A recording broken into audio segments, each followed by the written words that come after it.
When you hear the word Parkinson's, what do you picture? You probably picture a shaking hand or a resting tremor. But what if I told you that by the time that tremor appears, the disease has already been silently spreading in the body for over a decade? By the time a hand shakes, up to 70% of the dopamine-producing cells in the brain are already gone. Before we discuss these early warning signs, I need to be clear. I am not a doctor, this video is for educational purposes only. Always consult your physician before starting any new exercises or diet program, and never use a video to diagnose yourself. That statistic, the 70%, is the reason this video matters. Tremor is a late, visible sign. Parkinson's often begins quietly, years before a doctor spots the classic motor symptoms. In many people, the earliest changes start not in the motor cortex but in places you might not expect: the nose and the gut.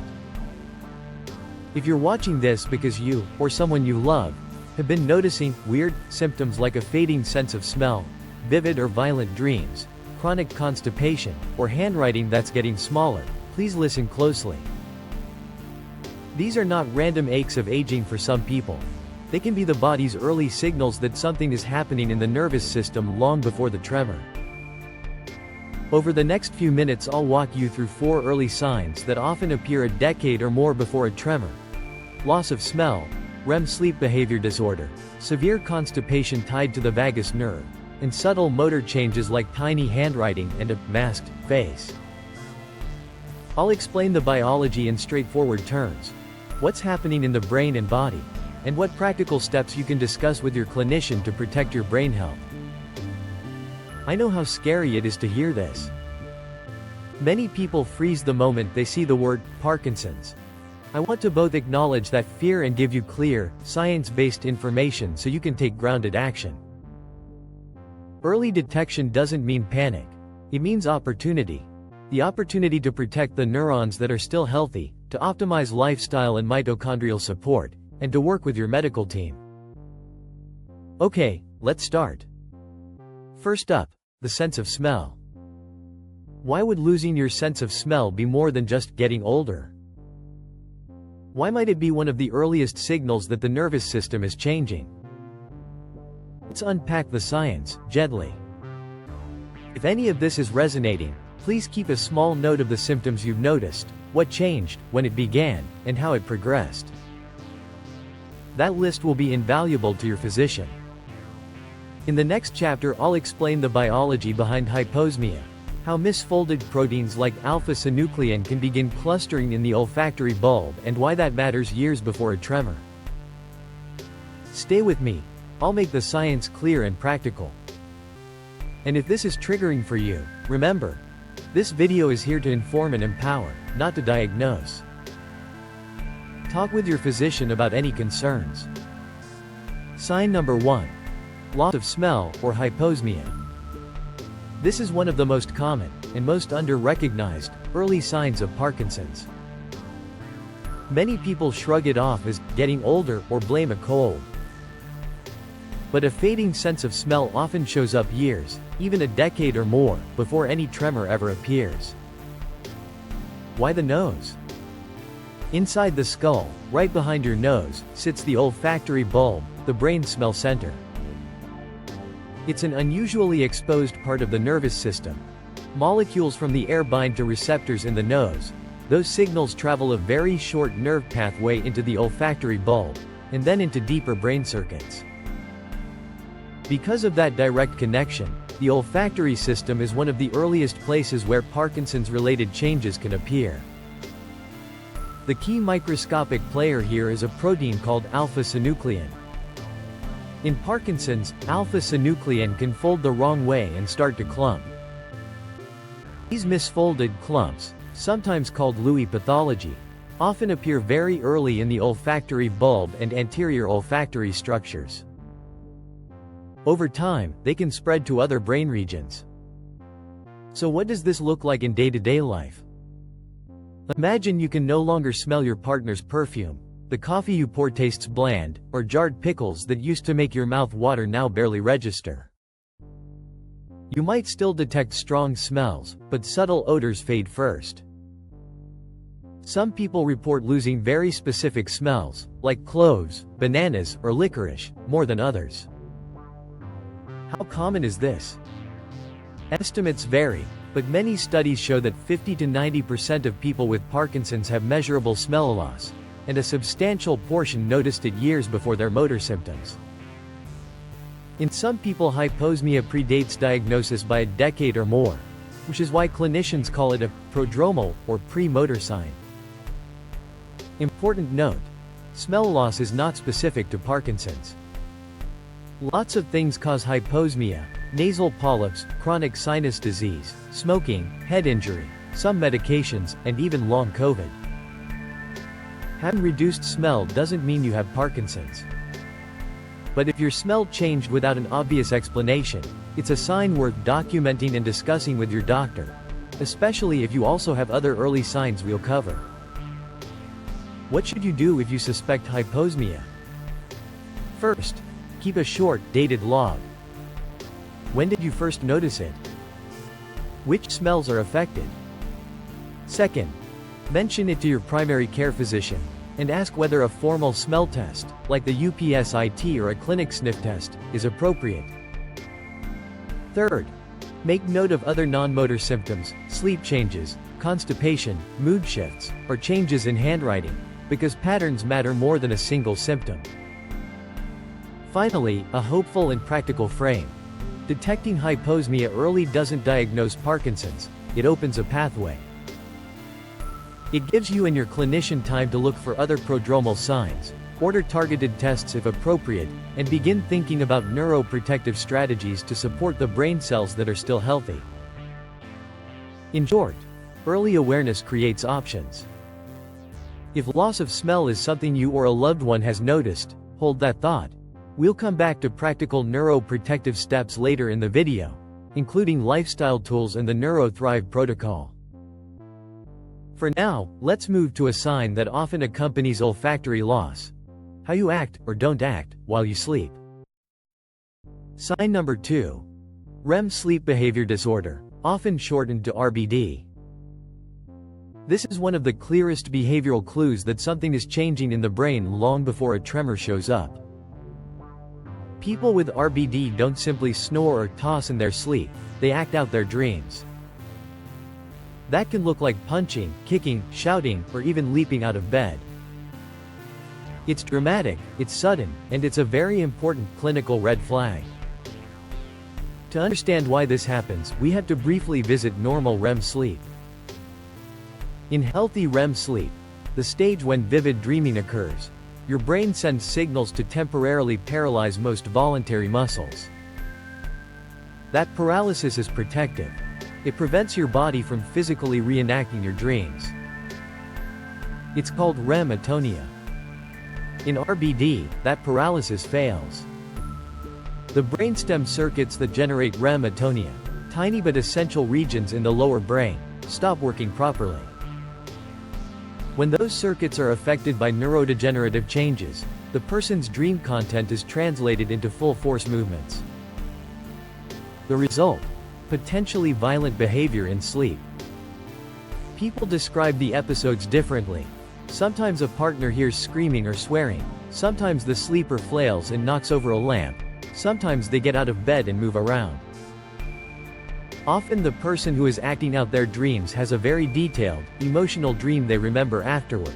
Sometimes they don't remember anything. Partners are frequently the first to notice. Why is RBD so important for our conversation?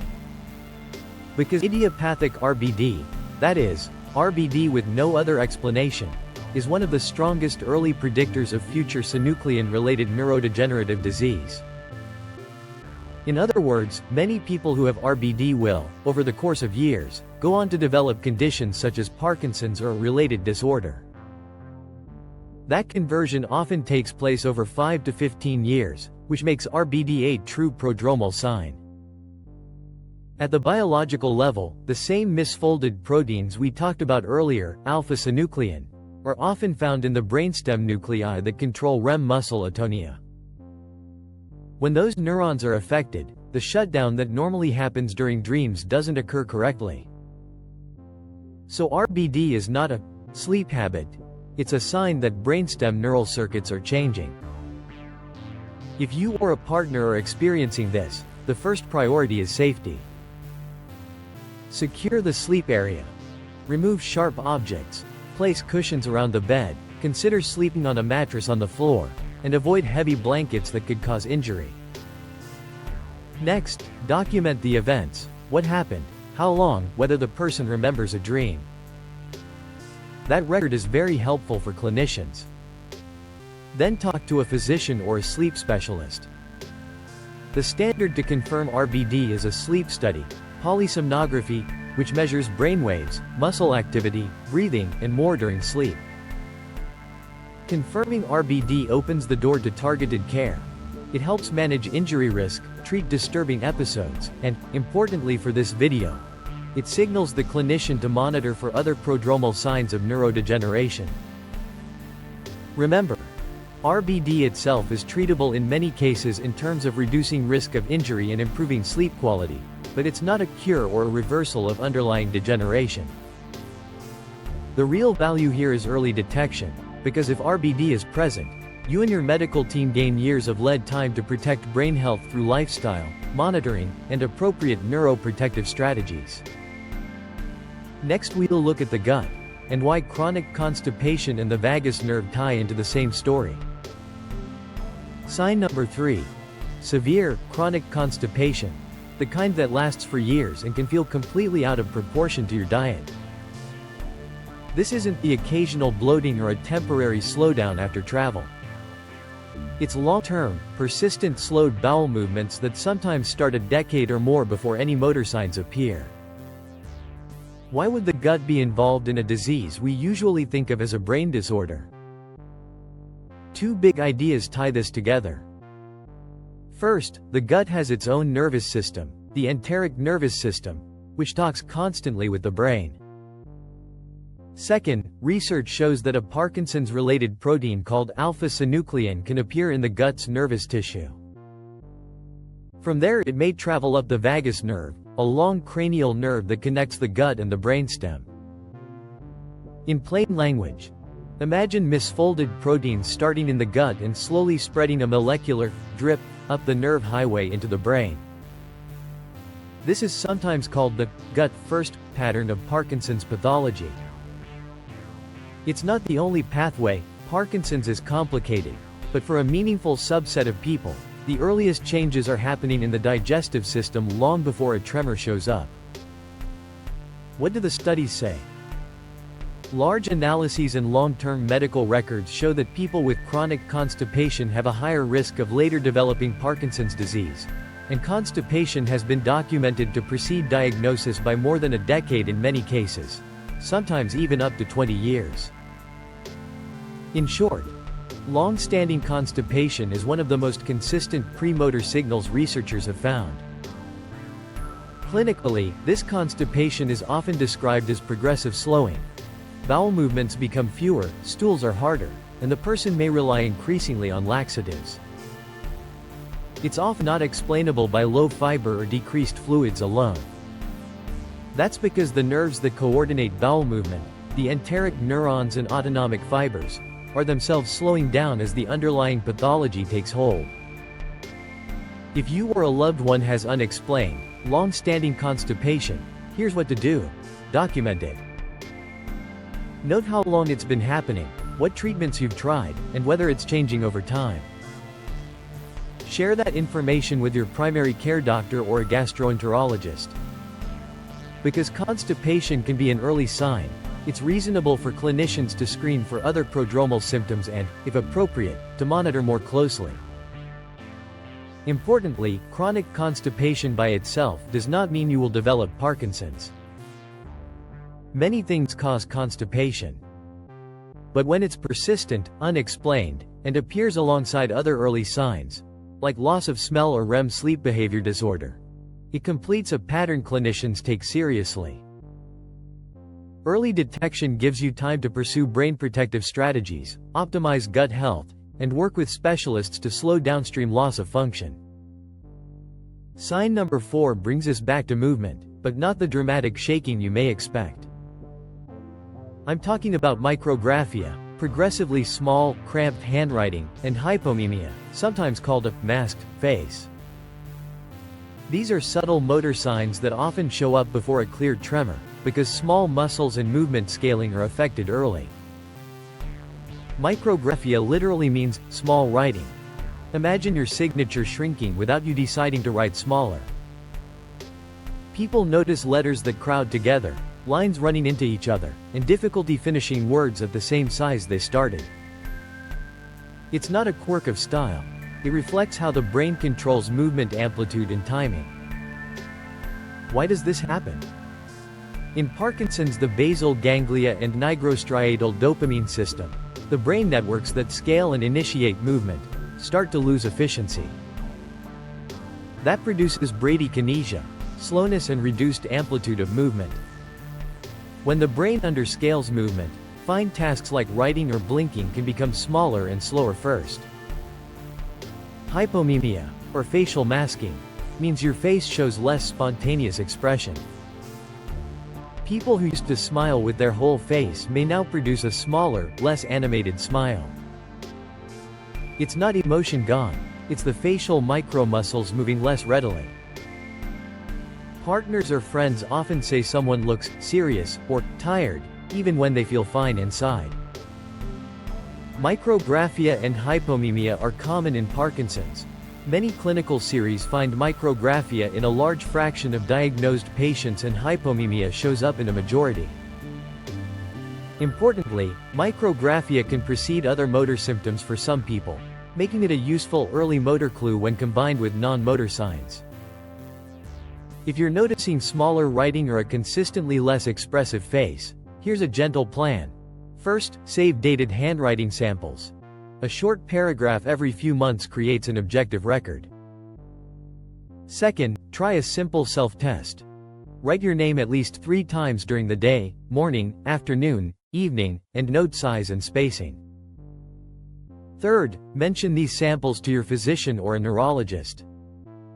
Small objective changes are easier for clinicians to track than "I feel different." There are practical supports that can help preserve function and confidence. Occupational therapists can teach strategies to improve legibility, like writing larger deliberately or using lined paper, weighted pens, or cueing techniques. Physical therapy and regular targeted movement practice also help with overall motor scaling and coordination. Most importantly, these strategies aim to support function, protecting independence, rather than to promise a reversal. That covers the 4 early signs: smell loss, REM sleep behavior disorder, long-standing constipation, and these subtle motor shifts like micrographia and hypomimia. Next, I'll explain what to do about them, practical neuroprotective steps and the Neuro-Thrive protocol to support mitochondrial health and reduce oxidative stress. Stay with me. Okay, we've walked through 4 early signs that often appear years before a tremor. So the obvious question is, what can I do right now? First, a frank scientific frame. Parkinson's biology strongly implicates mitochondrial dysfunction and oxidative stress as contributors to progressive neuron loss. In plain language, the cells that make dopamine are energy hungry. When their power plants, mitochondria, struggle and free radicals build up, those cells become vulnerable. That's why protecting mitochondrial function and managing oxidative stress are sensible priorities. The strongest, most reproducible action you can take is exercise, especially sustained aerobic work. Decades of research show exercise increases neurotrophic factors like BDNF, improves mitochondrial health and biogenesis, reduces inflammation, and is linked to better clinical outcomes in people at risk for or living with Parkinson's. In short, exercise is a cornerstone of neuroprotection. Supplements can play a supportive role, but the science is mixed. Large, well-designed trials of some single agents, for example high-dose CoQ10, didn't show benefit in slowing functional decline in early Parkinson's. That tells us 2 things. 1. Single nutrients alone are rarely a magic bullet. And 2. We should favor multimodal approaches that combine lifestyle, medical care, and thoughtfully designed nutrient support. That's why I created the Neuro-Thrive protocol, not as a claim to cure anything, but as a neuroprotective supplement strategy designed to support brain cellular energy, manage oxidative stress, and provide botanical antioxidants and cofactors that help mitochondria function. Neuro-Thrive combines mitochondrial cofactors, NAD+ precursors and mitochondrial cofactors, antioxidant botanicals, and supportive nutrients, in doses informed by lab and early clinical research, to give a biological shield around the neurons that remain. Important. Supplements vary in quality and the evidence base for individual ingredients ranges from promising early data to inconclusive larger trials. For example, nicotinamide riboside, an NAD+ precursor, has been shown in preliminary human studies to raise brain NAD+ levels, a promising mechanism for mitochondrial support, but large, long-term trials in Parkinson's are still ongoing. N-acetylcysteine shows favorable biology for reducing oxidative stress in early human work, but again, evidence is preliminary. So, Neuro-Thrive is offered as an adjunct to, not a replacement for, exercise, sleep, diet, and medical care. If these signs ring true for you, here's a short, practical checklist to take to your physician this week. 1. Bring your dated symptom log, smell, sleep, bowel, handwriting.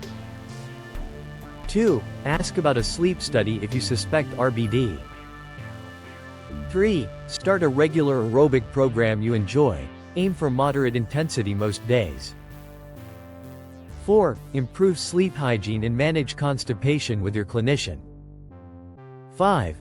If you're curious about supplements like Neuro-Thrive, discuss ingredient list, dosing, and interactions with your doctor or pharmacist before starting. These steps build a real, evidence-based defense for brain health. I know this is a lot. The good news is you don't have to do everything at once. Start with one actionable step, a 20-minute walk 3 times this week, and a dated note of any unusual smell or sleep events, and build from there. Later in the video I'll summarize resources and put a link in the description to the Neuro-Thrive protocol for those who want to learn more. But please, discuss with your clinician first. We'll finish with practical habits that offer the best evidence for supporting brain health. Let's wrap this up. If anything in this video rang true, a fading sense of smell, violent dreams, long-term constipation, or handwriting and facial subtle changes, please record those symptoms, bring them to your clinician, and ask for targeted evaluation. Early awareness gives you time to protect the neurons that remain. The most powerful things you can do are evidence-based, especially regular aerobic exercise that boosts neuroplasticity and mitochondrial health, better sleep, and working with your doctor on bowel and sleep safety. If you want a supportive nutrient approach, the Neuro-Thrive protocol is designed to provide mitochondrial cofactors, botanical antioxidants, and key cofactors to support brain cellular energy and manage oxidative stress. It's offered as an adjunct to lifestyle and medical care, not a replacement. Check the link in the description to learn more, and please discuss ingredients and interactions with your physician or pharmacist before starting anything new. One final important note. I am not a doctor. This video is for educational purposes only. Always consult your physician before starting any new exercise, supplement, or diet program, and never use a video to diagnose yourself.